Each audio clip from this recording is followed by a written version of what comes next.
I was 17 when my father sold my school transfer like it was a sack of rice. He didn't call it selling, of course. He called it being realistic. The same phrase he used when he ate first and left my mother's bowl empty. The envelope arrived at dusk, thick with bills that smelled like the hands that had counted them. My grandmother squinted at the money under a weak bulb, her pupils widening with a greed so honest it almost felt childish. "See?" she said, not to me but to the world. "A girl can be useful after all." My father nodded as if he had discovered a clever investment. "2 payments," he said. "One now, one after college. We'll get a city apartment for my son. We'll buy him a bride who doesn't smell like mud." They said it with the casual joy of people discussing weather. I sat at the edge of the room, hands folded, pretending I was made of wood. That night, because the deal had gone well, my father cracked a single egg into the soup and told me to eat fast before it cools, like generosity was an accident. My mother watched the egg float in my bowl as if it were a miracle and a warning at the same time. My mother had been tricked into our village when she was younger than I was then. She had once been a college student in a warm southern city. She had been promised work, then locked into marriage, then turned into a body that produced children until it produced a boy. The first 3 pregnancies ended in silent trips to a clinic and silent returns with no baby. On the 4th try, the baby was male, and my father celebrated as if he had invented masculinity. My mother's eyes, after that, carried a dimness that scared me more than bruises. She stayed alive for 2 reasons: my little brother's survival and my schooling. She believed softly, desperately, that if I learned enough, I could open a door for both of us. I believed it too, because belief was cheaper than running. I didn't protest the transfer. In our house, protest was punished not with arguments, but with consequences. If I disobeyed, my father would simply stop paying fees, and my education would end like a candle pinched between fingers. So I packed my uniform, my secondhand textbooks, and my careful hope. I told myself a worse school might mean a kinder life. I didn't yet understand that cruelty isn't tied to a building. It travels in people's pockets. I had spent 2 years at Northgate Academy, the best public school in the city, on a scholarship that made everyone resent my existence. My shoes were too cheap. My accent betrayed the countryside. Even when I washed my uniform until it smelled of sun and soap, my classmates acted as if poverty were a contagious rash. Then, one afternoon, I was assigned to collect homework for my literature teacher. I stopped at the desk of Adrian Coe, the boy with the famous last name and the careless smile, and I said, "Your essay, please." He looked up slowly, amused, as if I had told a joke. "Do you know who I am?" he asked. I didn't. I only knew that missing papers meant I would be scolded. I repeated my request. He leaned back and said, "Interesting. I'll remember you." By evening, I learned what that meant. In the alley behind the gym, a group of girls trapped me between damp brick and a dumpster that smelled of rot. Their leader, Selene Tang, grabbed my hair and asked why I was tempting Adrian, as if my existence were a seduction. I tried to explain that I only wanted homework. They didn't want explanation. They wanted a target. They hit, kicked, and mocked the way my body curled into defense, the way fear made me small. I crawled home after dark. My father didn't ask about the bruises. He asked why dinner wasn't ready. My grandmother muttered that bruises would fade, but money wouldn't. My mother washed my wounds with warm water and shook hands, crying without sound. I learned to swallow humiliation the way I swallowed thin porridge, quickly, before anyone could steal it. So when my father announced I would transfer to Riverview No, 10 High, the school nobody respectable mentioned, I told myself it could not be worse than Northgate. I was wrong and also, strangely, right. Riverview No, 10 smelled like chalk, old floors, and fried snacks sold outside the gate. The classrooms were smaller. The paint was cracked. But on my first day, a girl in the front row glanced at my patched backpack and simply said, "Want to borrow my spare notebook?" A boy offered me half his bun at lunch without laughing at my hunger. People here had their own struggles. They didn't have energy to turn mine into entertainment. For the first time in years, I walked between desks without feeling like a stain. It lasted 12 days. On the 13th, the past arrived with new shoes. Selene Tang and her friends came to our school after classes, faces sharp with the familiar pleasure of power. When I saw them, my body moved before my mind did. I squatted, arms over my head, because pain had taught me a posture the way teachers teach handwriting. Celine yanked my hair upward anyway, forcing my face into the light. Mina Qian, she said, tasting my name like something bitter. You really do have talent. You hide, and he still remembers you. Is this your trick? Playing weak so he chases? Adrian again. I had tried to erase him by moving my entire life. Yet a single sentence from him, spoken anywhere I wasn't, could become a knife in someone else's hand. I closed my eyes and waited for the first blow. It didn't come. A voice cut through the alley, furious and clear. Do you know whose street this is? I opened my eyes. A tall boy stood between me and Celine, his grip locked around her wrist. Behind him, my classmates poured in like a tide. Not heroic in any cinematic way, just determined. 30 students, holding brooms, mop handles, and whatever they had grabbed on instinct, formed a circle around the bullies. Their faces were tight with anger that wasn't borrowed from me. It was their own. The tall boy's name was Rowan Lay, class monitor, the kind of student teachers relied on and trouble avoided. He looked at Celine as if she were an unpleasant math problem. Let her go, he said. Selene tried to sneer. Oh? And who are you? Rowan's answer was simple. He tightened his grip until she hissed and released my hair. Someone who's tired of watching cowards attack one girl, he said. He added, with blunt cruelty aimed in the right direction. If Adrian Coe is such a prize, why are you fighting his battles? Is it because he doesn't remember you unless you bleed someone for him? It hit its mark. Celine's cheeks flushed with rage. She lunged forward. Rowan stepped aside, and 2 boys from our class moved like a door closing, blocking her path. The circle tightened. The brooms lifted slightly, not to attack, but to signal readiness. Celine's friends looked around, calculating numbers. Power hates equal footing. Celine spat. Mina, don't think this ends. As long as Adrian still thinks about you, you're not safe. Rowan tilted his head. Then she'll be safe right here, he said, because she's our classmate. The word "our" landed heavier than any threat. The bullies retreated. They left with insults and promises, but they left. When they were gone, the alley felt suddenly too quiet, like the pause after thunder. A girl from my class patted dust off my sleeve as if I were simply someone who had tripped. Another offered me water. Rowan didn't ask for gratitude. He only said, "Go home with someone today." From that day on, coincidence became my new routine. After school, someone was always heading the same way as me, even though my home lay in the opposite direction from most of theirs. In the mornings, someone would happen to meet me at the mouth of my narrow lane. If I tried to walk alone, a friend would appear with a sudden need to buy milk tea nearby. They never said they were guarding me. They made it sound casual. The way people hide kindness, so it doesn't embarrass the receiver. I responded the only way I knew. With work, I studied harder. I helped classmates with homework. I volunteered for the heaviest cleaning tasks. I tried to repay their protection with usefulness, because my childhood had trained me to believe love must be earned like money. And then I noticed something odd. Nearly every student in my class carried a plain, coverless booklet. It wasn't a textbook. It wasn't exam prep. They read it during breaks with fierce concentration. The moment I approached, the book would vanish into desks like contraband. Once, I caught a glimpse of a page filled with dense text and dialogue tags, formatted like a novel but printed cheaply. A boy slammed it shut too fast, eyes wide with guilt. I assumed it was forbidden web fiction. I didn't press. Everyone is allowed one secret. I didn't know I was the secret. After the alley incident, our class group chat became a quiet war room. It didn't have a dramatic name. Rowan titled it Study Reminders, so teachers wouldn't suspect anything if a phone screen flashed during class. Inside it was logistics and vigilance. A schedule appeared like a spreadsheet of care. Who would accidentally walk with me on which day? Who would stand at which staircase during break? Who would sit near the rear exit at lunch? They rotated so nobody's parents would wonder why their child took the long way home every afternoon. They practiced lines that sounded casual.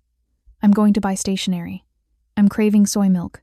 My cousin lives near your lane. It was almost funny, the way kindness learns camouflage in places where kindness is mocked. I resisted at first. I told Rowan, "You don't need to do this." He looked at me the way people look at someone refusing a life jacket. "We're not doing it because you're weak," he said. "We're doing it because bullies rely on you being alone." June, normally confident, became restless whenever Adrian's name was mentioned. One day I asked him, quietly, why his face had turned gray outside the school gate. He didn't answer immediately. He stared at the road as if waiting for a car that might never come. "My dad's job," he said finally, voice thin. "He works for a contractor that needs co-corporation projects. Adrian can make one phone call, and my dad is unemployed." He swallowed. "My dad already thinks I'm a burden. If he loses work because of me, I don't know what he'll do." I wanted to say I was sorry, but apologies in that moment felt like another weight placed on him. So I said, "Then we'll make sure he can't." Rowan overheard and nodded once, as if we had formed a pact. At school, the teachers at No. 10 weren't naive. They saw bruises. They heard rumors. But their school had survived years of being dismissed by richer districts, and that dismissal had given them a certain stubborn courage. Our homeroom teacher began leaving her door open during lunch, so students could sit inside to study. The vice principal suddenly installed extra cameras near the back alley. An older janitor started sweeping that alley right at dismissal time every day, whistling loudly like a siren. Nobody made announcements about protecting me. They made the environment less convenient for predators. It was subtle, and it was effective. The booklet remained the one thing my classmates wouldn't discuss in front of me. I tried not to care. I told myself everyone had a private obsession, but the secrecy stirred a quiet unease, as if a decision about my life was being held in other people's hands. One afternoon, Nara Choi, a girl with blunt bangs and sharper honesty, stayed behind after class and said, "If we show you, you might hate us." "Hate you for what?" I asked. Nara hesitated, then pushed a folded page across my desk. "Read this," she said. "Just that page. Then decide if you want the rest." The page was printed in cheap ink, the lines slightly crooked. The dialogue was in English, not my native language, like a badly translated web novel. A character named Mina Tian spoke, but the words put in her mouth were things I had never said. Adrian Ko was described as cold yet irresistibly dominant, and Celine Tang as the jealous beauty. The narrative treated bruises like dramatic jewelry and humiliation like foreplay. My stomach flipped. I read the page twice to make sure I wasn't misunderstanding, and the disgust deepened instead of fading. I looked up at Nara. "Who wrote this?" "No idea," she said. "It appeared on our desks one morning. All of us. Same day. Same hour." She glanced at the door, then lowered her voice. "Rowan thinks it's a script someone is trying to force into reality. We think it's a warning. Either way, we refuse to let it happen." The word refuse landed like an oath. Something in my chest unclenched and tightened at the same time.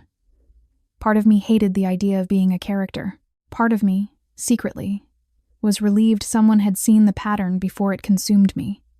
Rowan later admitted that the booklet had changed how he looked at the world. "It made me realize," he said, "that adults will excuse anything if it's wrapped in romance.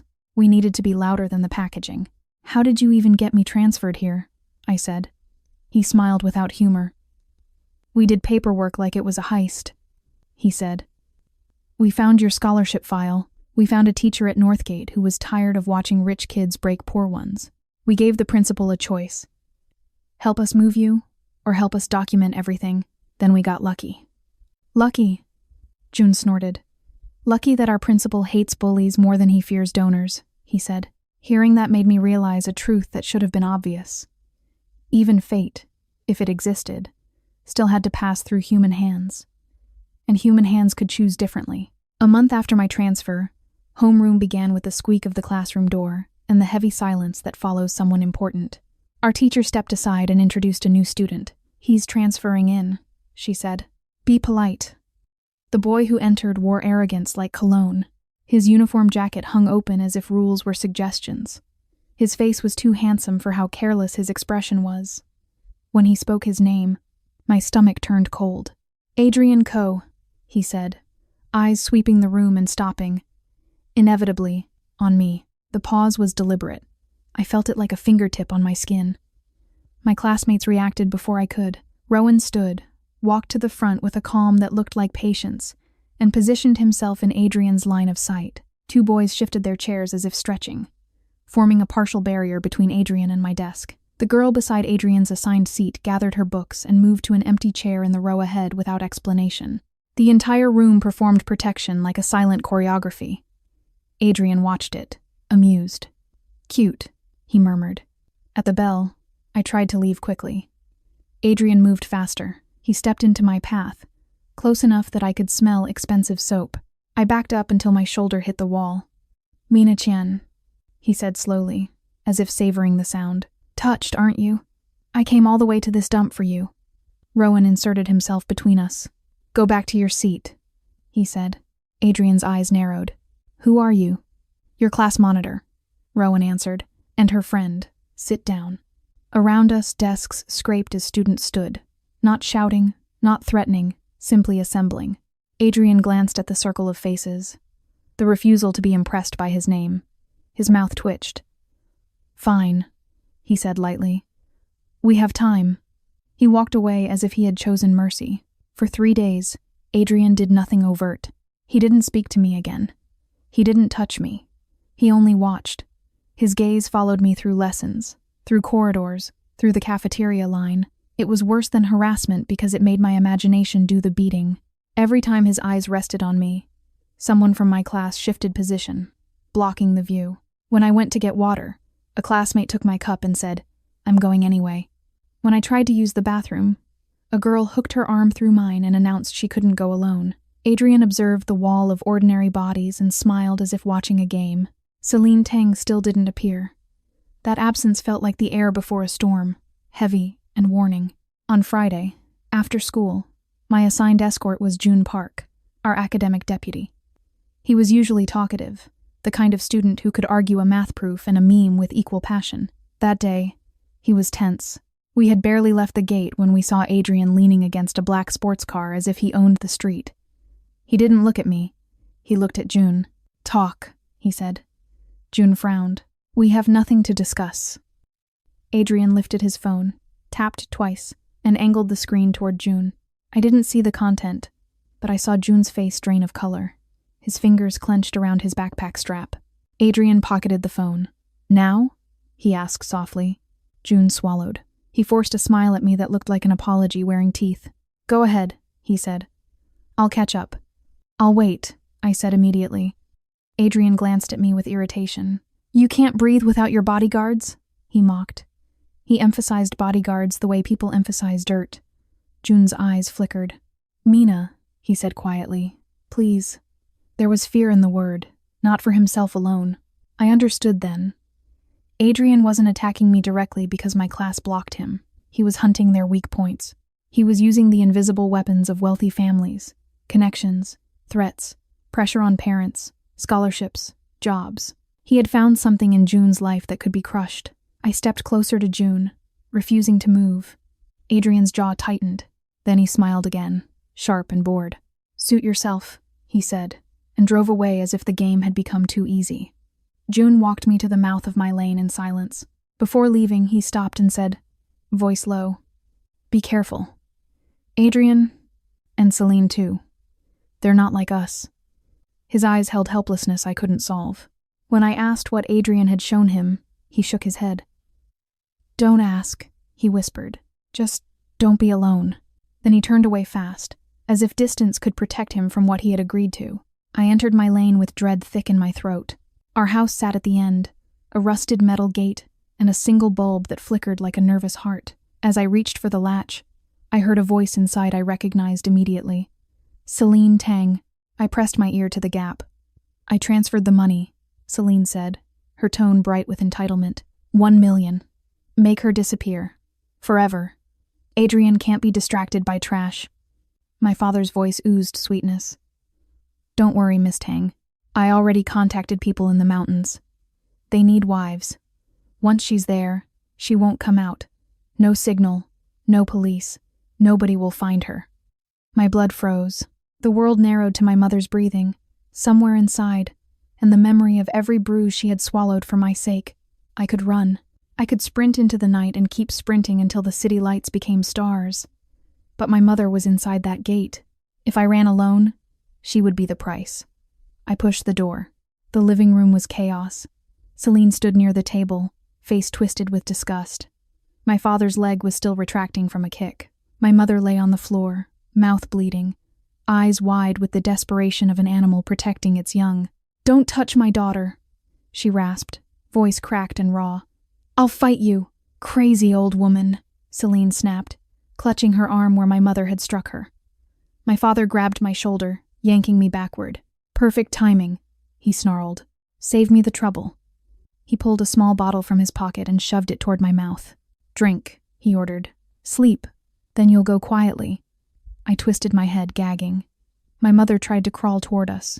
My father kicked her back with impatient cruelty, like she was furniture in his way. Rage poured through me, hotter than fear. I bit my father's hand hard enough to taste blood. He cursed and loosened his grip. That was when the pounding began at the gate. Mina Kyan, are you in there? Rowan's voice, urgent. Then more voices, dozens shouting my name, demanding the door. The flimsy gate shook under repeated hits. My father's face drained. His power, in our house, relied on isolation. Community was his natural predator. The gate burst open. Rowan charged in first, followed by June, followed by nearly my entire class. The room flooded with bodies, phones raised, cameras recording, eyes fierce. The space that had always belonged to my father suddenly belonged to witnesses. Rowan took in my mother's blood and my shaking hands and snapped. "What kind of monsters are you?" he shouted. Students formed two groups instinctively, one shielding my mother and me, the other blocking my father and Celine from reaching the door. Someone handed my mother a towel. Someone else dialed emergency services. My father tried to roar. "This is my home. You're trespassing. I'll have you arrested." Rowan lifted his phone. "Call the police," he said calmly. "Please, let them see you drugging your daughter and selling her." Celine's composure cracked. "Do you have any idea who I am?" she hissed. "Put those phones down."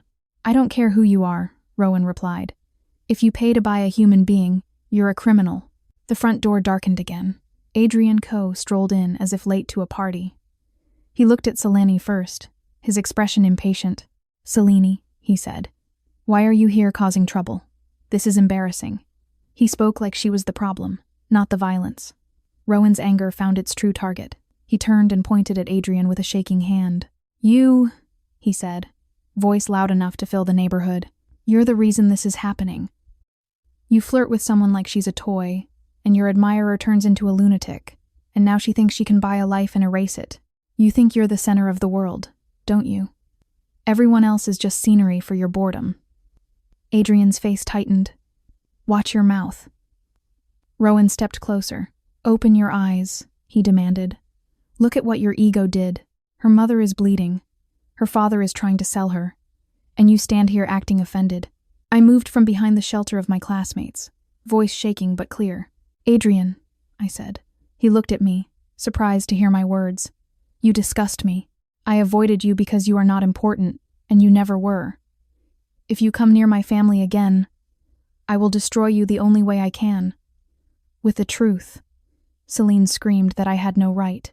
My classmates shouted back, telling her to shut up in one synchronized burst that made her flinch.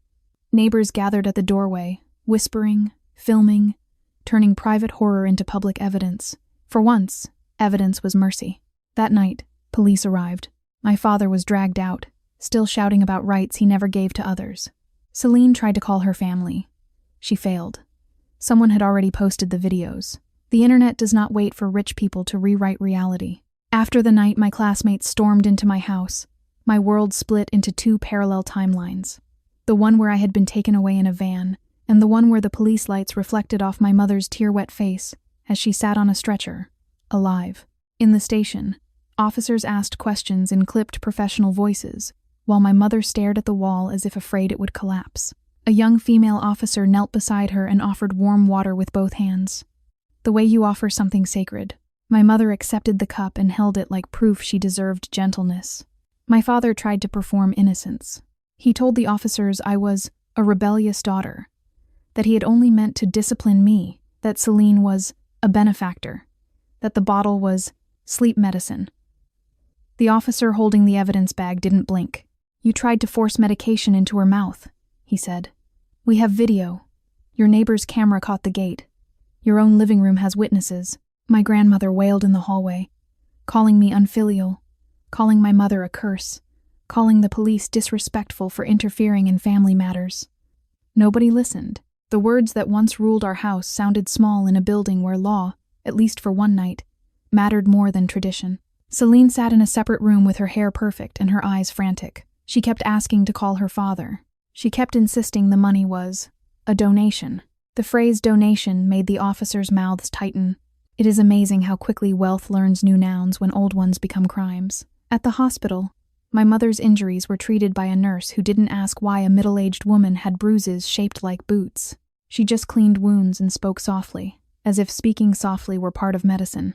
I sat beside my mother's bed and watched her sleep. In the dim light, she looked younger than I had ever seen her, like the girl she had been before she became someone's property. The following week, social workers visited us. They spoke to my mother about shelters, counseling, and protective orders. My mother flinched at the word order, as if it belonged to my father. I held her hand and said, "This order is for us." Rowan's mother helped us file the paperwork. She was a small woman with big practical energy.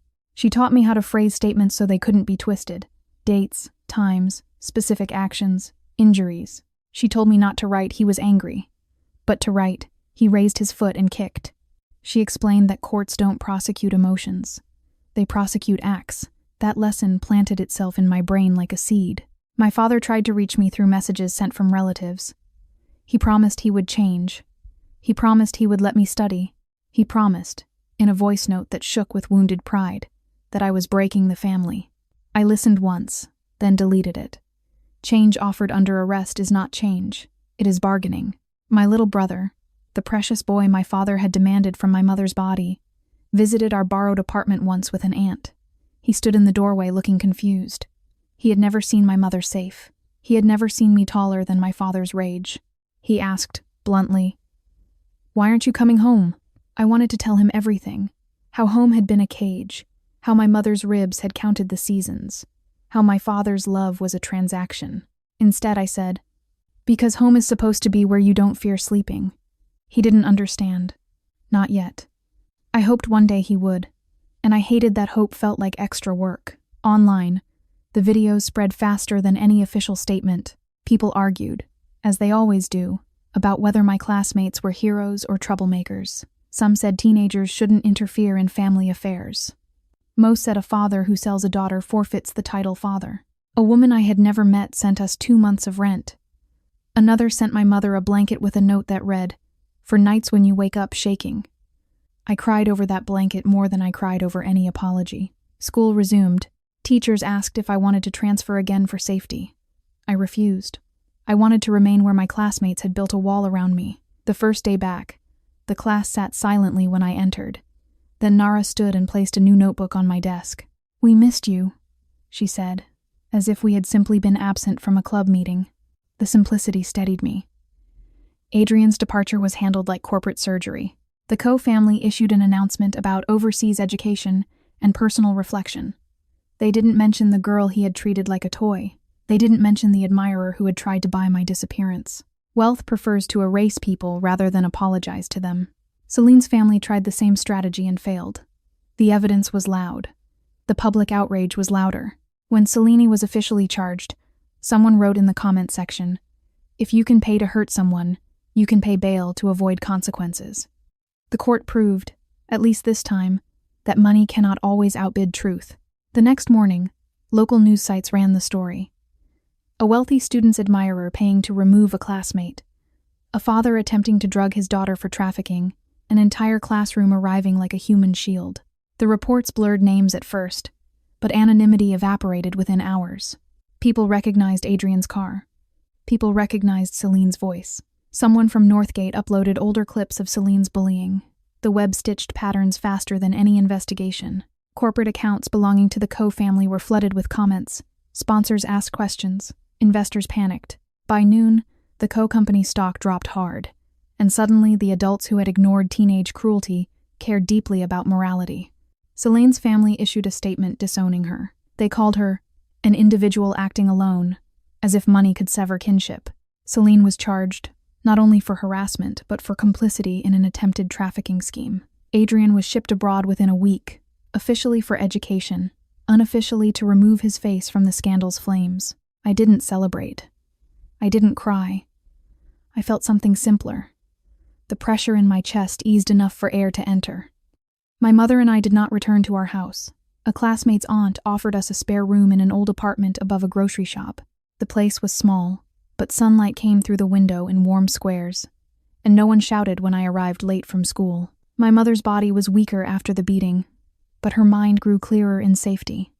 She slept without flinching at footsteps. She smiled once while washing dishes. A small, stunned smile, as if she had forgotten her face could do that. A week after the incident, Rowan and a few class officers visited us carrying bags of rice, toiletries, and medicine. They spoke as if this was normal. They did not ask for applause. When my mother fell asleep, exhausted, I sat with them in the cramped living room and finally asked the question that had been gnawing at me for months. "How did you know?" I whispered. "How were you always there at the right time?" Silence stretched. June rubbed his palms on his jeans, nervous. Rowan stared at the floor as if searching for a safe sentence. Then he looked up and said, "Mina, do you believe in parallel worlds? Or in stories that try to dictate reality?" My stomach rolled. I remembered the coverless booklets. "The book," I said, and my voice sounded like it belonged to someone else. "That thing you kept hiding." Rowan nodded once. 2 months before you transferred," he said, "every student in our class found a booklet on their desk. No author, no publisher, no explanation. The title was ridiculous, like bad romance. We thought it was a prank." He swallowed, jaw tight. Then we read it. They told me the plot in careful pieces, as if worried the words themselves could poison me. In the booklet, a girl named Mina Qian was dragged through a sequence of humiliations. Adrian Ko fixated on her like a bored prince. Celine Tang harmed her out of obsession. Mina's family betrayed her. The story turned pain into entertainment, then called it love. It ended with Mina forgiving Adrian after suffering that would have destroyed any real person. Rowan's hands clenched. "We wanted to burn the booklet," he said, "but then we noticed details. The city, the schools, the names. We asked a friend at Northgate, and he confirmed you existed. Adrian existed. Celine existed. The timeline matched." His eyes sharpened with the same anger I had seen in the alley. "We couldn't watch it happen, so we did the only thing we could. We pulled you here. We protected you. We tried to break the script." My throat tightened until it hurt. I looked at the faces in front of me, teenagers with homework, family problems, futures they barely understood, and realized they had chosen to carry my weight anyway. Tears spilled without warning. "Thank you," I said, helpless with the poverty of language. "I don't know how to repay you." Rowan shook his head. "You already did," he said quietly. "You studied. You helped people. You never used your pain to hurt us. We weren't saving a paper character. We were protecting our friend." That night, for the first time, I understood that kindness could be a group project. I also understood something else, colder and steadier. If a story could try to trap me, then I could learn to rewrite stories in the real world, using laws instead of magic. I threw myself into studying with a purpose, sharper than grades. I aimed for the national exam like it was an escape route. When anxiety clawed at me, my classmates sat beside me and reviewed formulas until my breathing slowed. When my mother woke screaming from nightmares, Rowan's mother brought herbal tea and sat with her until dawn. People who had never met us became allies because the videos had made them furious, and fury can become protection when it's directed well. I passed the exam with a score that stunned our entire school. I was admitted to a top university in the city, not for romance, not for revenge, but for law. I wanted to become someone who could name what had happened to us and make the naming matter. University was both harder and easier. Harder because the workload was brutal. Easier because nobody could buy my professor's opinion of my grades. I worked part-time in a media lab to pay for my mother's medication and our rent. I learned to speak in court-like sentences, to make facts stand up straight. I began writing online about leaving abusive families, about legal resources, about how to collect evidence without risking more harm. I expected a few pity likes. Instead, thousands of strangers sent messages saying, "Me too." Some asked for help, some offered it. My page grew, not as fame, but as a lifeline for people who had always been told their pain was private. In my 3rd year, one of my posts went viral and reached a volunteer group specializing in missing persons. They read my description of my mother's accent, her fragmented memories of a river city, the old lullaby she sometimes hummed when half asleep. A woman from the group called me and said, "Your mother might be from Lianzhou." The name meant nothing to me. To my mother, it was a spark in dead ash. She repeated it softly, then cried until her body shook. We followed the lead. We found records, We found an elderly couple who had been searching for a daughter for 20 years. When they arrived at our apartment building, my mother looked at them, unsteady. The old woman lifted trembling hands and said my mother's childhood nickname, a name my father had never allowed anyone to use. My mother collapsed into her arms with a sound like a dam breaking. "Mom," she sobbed, suddenly young again. "I'm sorry. I was so scared. I wanted to come home." That reunion healed something that medicine never could. It also gave us strength for the final legal battle. With my grandparents' support and an experienced attorney my university connected us to, we prosecuted my father and grandmother for domestic violence, attempted trafficking, and sustained abuse. Evidence was abundant. The videos, medical reports, old neighbors' testimonies, financial transfers. The court did not care that my father thought he was head of the household. The court cared that he had treated human beings like merchandise. He was sentenced. My grandmother's hatred did not save her. My little brother was placed with relatives and social services. I did not romanticize it. He was a child raised under poison. He would either learn to be different or become the same. That was not my task to decide. My task was to break the chain for my mother and myself. 2 years after graduation, I became a licensed attorney. During my first year of law school, I took an internship at a legal aid clinic that handled cases nobody rich wanted to see. The office smelled like cheap coffee and paper that had been copied too many times. Clients arrived with trembling hands and stories that sounded, painfully, like mine. A girl with bruises hidden under long sleeves whispered that her uncle had promised her to a man in another province. A woman my mother's age asked if it was normal for a husband to keep her ID card, for safekeeping.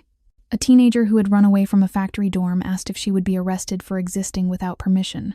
On my first day, an older lawyer named Miss Valdez handed me a stack of files and said, "You'll want to cry. Cry later. Right now, learn." She taught me how to interview without pitying, how to ask questions that respect dignity, how to build a timeline that can survive cross-examination. She also taught me that winning isn't always a verdict. Sometimes winning is getting someone into a shelter before the door closes. One case in particular haunted me. A girl named Rena had been repeatedly moved between relatives as if she were a debt. Her mother was dead. Her father was busy. Rena spoke like someone used to being interrupted. While she talked, I remembered the booklet's smug narration, the way it treated suffering as plot spice. I promised myself I would never describe a client the way that booklet described me. I began writing again. Not just about my story, but about other people's survival strategies, anonymized, protected, turned into practical guides. I learned how social media can be a courtroom without a judge, sometimes reckless, sometimes powerful. A prosecutor contacted our clinic after one of my posts. She said, "Your thread taught my niece how to report her boyfriend. Keep going." I realized influence isn't always glamorous. Sometimes it's one person reading at midnight and deciding to live. My mother, supported by therapy and by my grandparents from the South, began to rebuild her own identity. She learned to cook dishes from her childhood, spicy and bright. She started calling herself by her birth name again, not the name my father had forced on her. She joined a group for survivors and listened more than she spoke. The first time she laughed, truly laughed, was at a ridiculous TV drama where the rich villain slipped on a banana peel. "He deserves it," she said, wiping tears of laughter. And the sentence felt like a small exorcism. When my father was sentenced, I attended the hearing. I did not go for closure. I went to witness a line being drawn. The judge read the charges in a voice that didn't care about my father's masculinity. My father tried to glare at me. His glare was smaller than it used to be. He had always relied on my fear to make himself large. Without it, he looked like an aging man who had spent a lifetime mistaking control for respect. Outside the courthouse, a reporter asked if I forgave him. I answered, "Forgiveness isn't part of the sentence." Then I walked away, because I had learned that some questions are traps dressed as virtue. After the sentencing, I met Rowan and June for hot noodles at a street stall, the kind of meal we had eaten when we were too stressed to care about calories. We talked about ordinary things, jobs, rent, silly office politics, until June suddenly said, "Do you ever think about the booklet?" I held my chopsticks still. "Sometimes," I admitted. Rowan tapped the table, thoughtful. "I used to imagine finding the author and punching them," he said. "Now I don't care. The booklet gave us a reason to choose you, and you gave us a reason to believe in choosing." Nara, joining late, overheard and snorted. "If fate wants to write trash romance," she said, We'll keep editing it into something better." The sentence made us laugh, and the laughter felt like a graduation. Years later, when people ask why I specialize in these cases, I don't tell them about mysterious booklets or synchronized brooms in an alley. I tell them the truth that is easier to believe and harder to practice. I know what it feels like to be nearly erased, so I choose work that insists people exist. I took cases involving family violence and trafficking attempts, not because I enjoyed the darkness, but because I knew the shape of it. I also kept my online page, turning legal language into practical steps people could use. How to file restraining orders, where to find shelters, how to document injuries safely. Sometimes, late at night, I reread the first messages people had sent me, strangers thanking me for giving them courage, and I felt the strange humility of realizing survival can become fuel for others.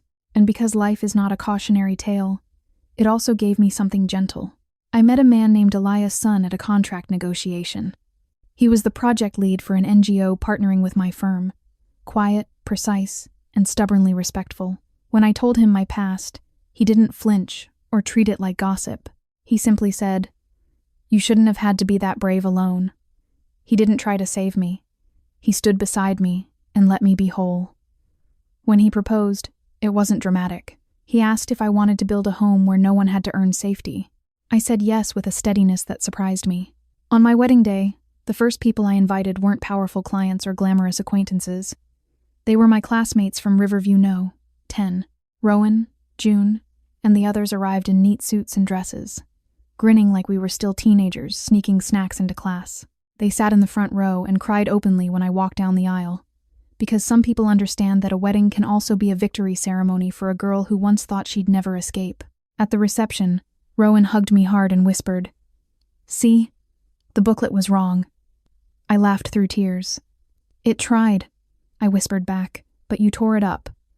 Rowan gave a small shake of his head. "We didn't," he said. "We just held the flashlight." You walked out.